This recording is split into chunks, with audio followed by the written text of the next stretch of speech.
Hello বন্ধুরা, রঙিন গল্পে আপনাদের স্বাগত। আমাদের গল্পগুলি যদি আপনাদের ভালো লেগে থাকে তাহলে আমাদের চ্যানেলটাকে সাবস্ক্রাইব করে পাশে থাকা বেল আইকনটিকে ক্লিক করে দেবেন।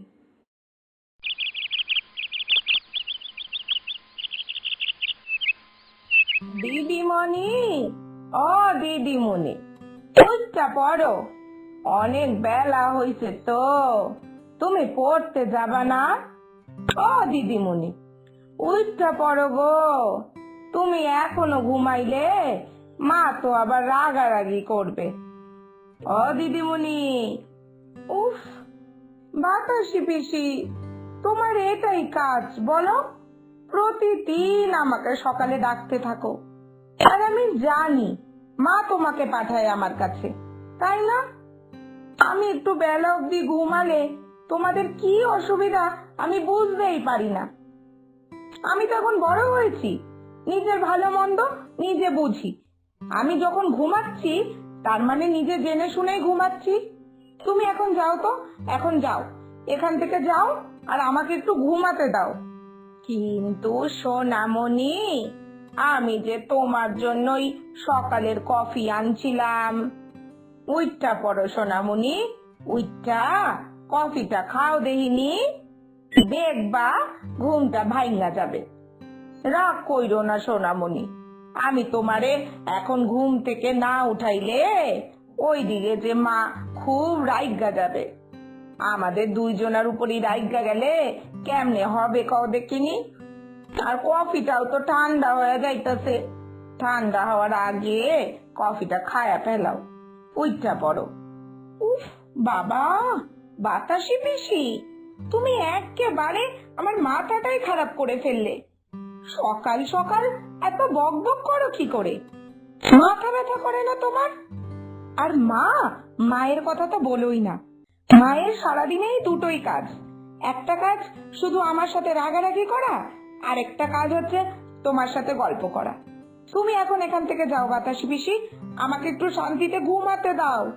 আর মাকে বলে দাও গিয়ে যে আমি বলেছি 2 ঘন্টার আগে কেউ যেন আমার ঘরে না আসে। তুমি এখন যাও।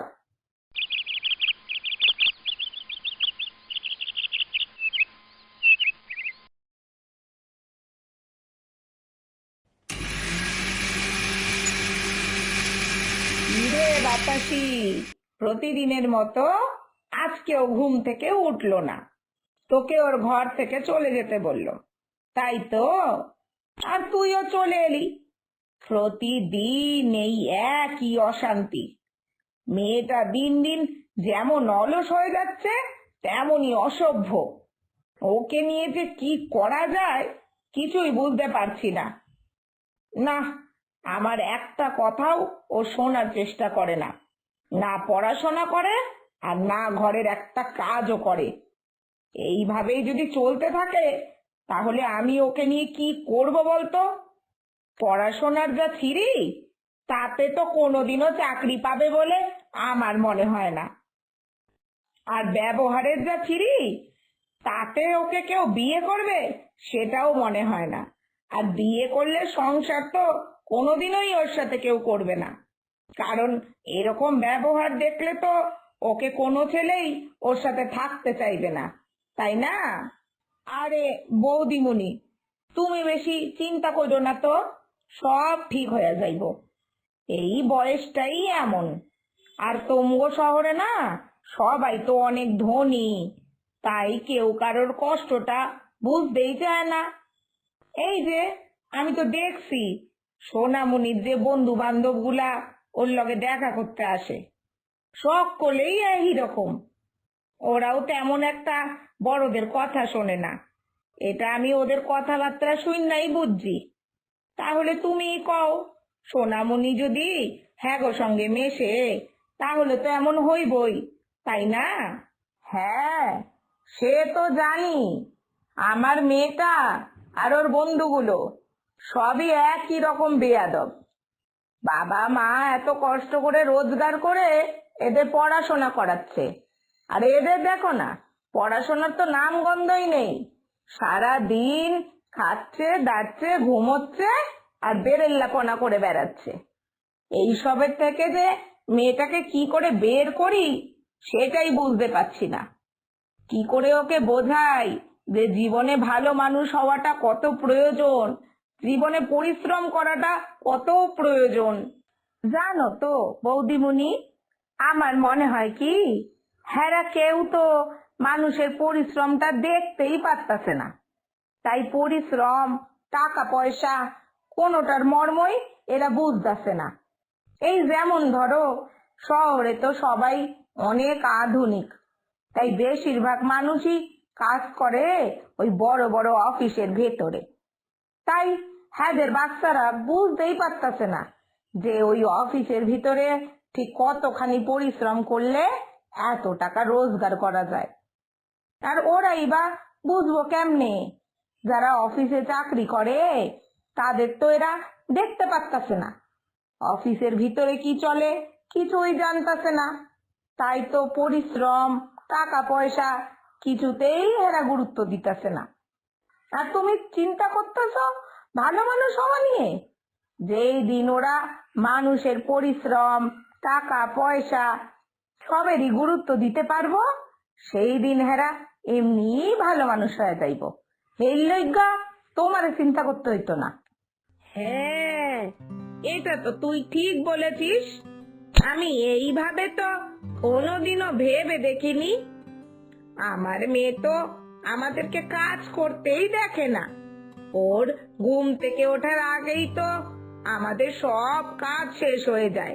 রান্না বান্না, বাসন ধোয়া, ঝাড় দেওয়া, জামা কাপড় কাচা সব। তাই তো ও সব সময় আমাদের দুজনকে শুধু বসে গল্প করতেই দেখে। আর আমাকে বলে কি জানিস, শুধু আমি গল্প করলেই দোষ, তুমি আর বাতাসি পিসি তো সারাক্ষণ গল্প করো তার বেলা। কিন্তু আমরা যে সংসারের কত কাজ করি ও তো দেখতেই পায় না, তাই আমাদের কষ্টটাও একেবারে বুঝতে চায় না। শোন না বাতাসি, তুই এক কাজ কর, তুই বরং আমার মেয়েকে তোর সাথে তোর গ্রামের বাড়িতে নিয়ে যা। ও তো এখানে সারাক্ষণ আমার সাথে থাকছে বলে একেবারে স্বাধীনভাবে চলাফেরা করে, আমার কোনো কথা শোনে না। কিন্তু ও তোর বাড়িতে গেলে সেখানে তো আমি থাকবো না, তখনও ঠিক তোর কথা শুনবে। আর তুই কদিন ওকে তোর গ্রাম ঘুরিয়ে দেখাবি, বুঝলি? ওখানে মানুষ কত পরিশ্রম করে এটাও ভালো করে দেখাবি, তাহলে যদি ওর চোখ খোলে। এইসব তুমি কি কও বৌদিমণি? সোনামণি হইল গিয়া আমাদের কত আদরের মাইয়া, কত আরামে সে এখানে দিন কাটাইতেছে। সে আমগো গ্রামে আমার বাংলা ভাষায় দিন কাটাবে কেমনে শুনি? না না বৌদিমণি, এটা একদমই ভালো বুদ্ধি হইল না তোমার। আর তাছাড়া সোনামণি তো আমার গ্রামের বাড়িতে যাইতে রাজি হইব না। না না না না না, তুমি তুমি অন্য কিছু ভাবো দেখিনি, অন্য কিছু ভাবো, আলাদা কিছু। না না না না না, আমি যা ভাবার সব ভেবে নিয়েছি। ও তোর সাথেই যাবে, আর কটা দিন তোর গ্রামের বাড়িতেই কাটাবে। ওকে রাজি করানোর দায়িত্ব সেসব আমার। আমাকে কিছু একটা বুদ্ধি বের করে হলেও ওকে তোর বাড়িতে পাঠাতে হবে। তোর কথাটাই যে সত্যি রে বাতাসি, তাই তোর কথা অনুযায়ী আমাকে একটা চেষ্টা তো করতেই হবে। ওকে পরিশ্রম আর টাকার গুরুত্বটা তো বোঝাতে হবে। আর গ্রামের মানুষের থেকে বেশি পরিশ্রমী মানুষজন আর কোথায় পাবো বল না? তাই ওকে তোর বাড়িতে আমি পাঠাবো, আর তুই সবটা আমার উপর ছেড়ে দে। তুই শুধু একটা জিনিস লক্ষ্য রাখবি, যে যে কটা দিন আমার মেয়ে তোর কাছে থাকবে, ওকে শুধু তুই মানুষজনের পরিশ্রম গুলো ভালো করে দেখাবি, ওকে সব বুঝিয়ে বলবি, ঠিক আছে? বাকি আমি দেখছি। কি যে করি এখন, বৌদিমণি যা বলতাছে সেটা তো আমারে শুনতেই হইব। আর শোনা উচিত, আমগো সোনামণির ভবিষ্যতের ব্যাপার। ঠিক আছে, বৌদিমণির লগে লগে আমিও একটা চেষ্টা কইরা দেখি, যদি সোনামণি ভালো হইয়া যায়, খিদাতে তো আমগো সবারই ভালা।